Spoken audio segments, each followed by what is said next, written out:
Welcome to a special episode of Football Ancestry, where I'm going to take a look at the origins of one of the sporting world's greatest creations, fantasy football. An online competition played by tens of millions of people every year, in which virtual points are awarded to fantasy teams based on real-life performances of NFL players. People will choose or draft these NFL players onto their fantasy teams and compete head-to-head against their friends or strangers to see who picked the best players that were awarded the most points that week. It's a game within the greater game of NFL football. Extra drama and spice that is added to what is already America's most popular sport. And that's why so many of us are addicted to fantasy football. But where did it get its start? Who was the first to develop the concept of fantasy sports in the world of professional football?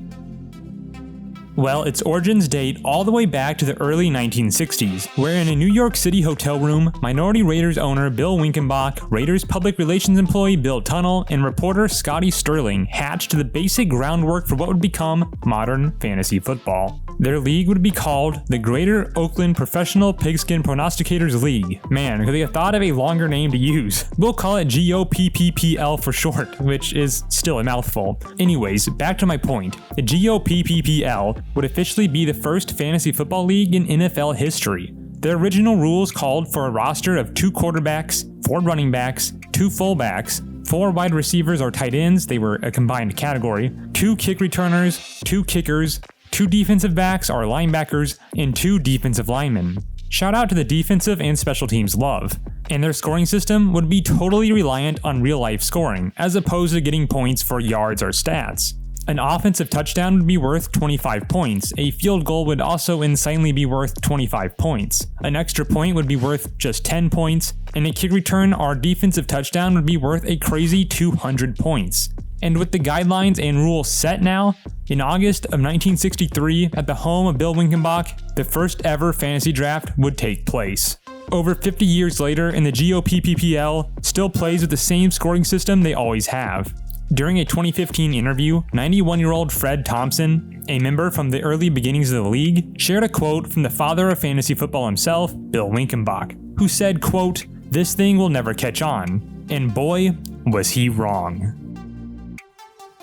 In 1968, the world would be introduced to the game of fantasy football. One of the founding members of the GOPPPL, Andy Mousalimas, would open a bar in Oakland that offered a modified rule set to the one that he'd been playing in the GOPPL. Mousalimas would be the first to introduce yardage as a way to earn fantasy points, and the reception was greater than he could have ever imagined.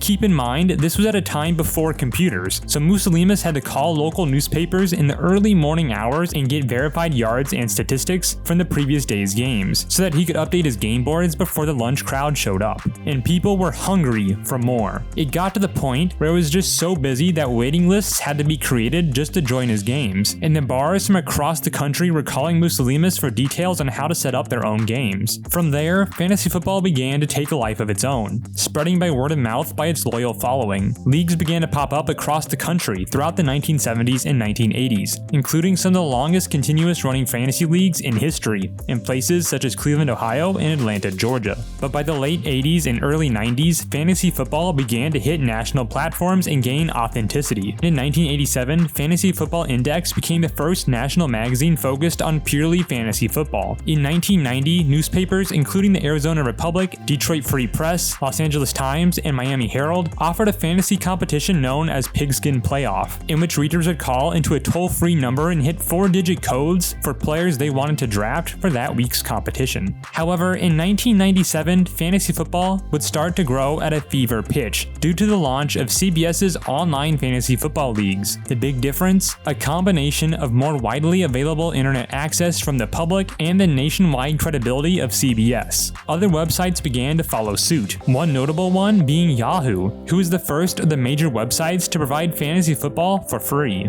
Finally, in 2010, the NFL would launch its own fantasy football service, essentially officially endorsing the game. And with the backing of the NFL, fantasy football would be promoted alongside and intertwined within the game of professional football itself.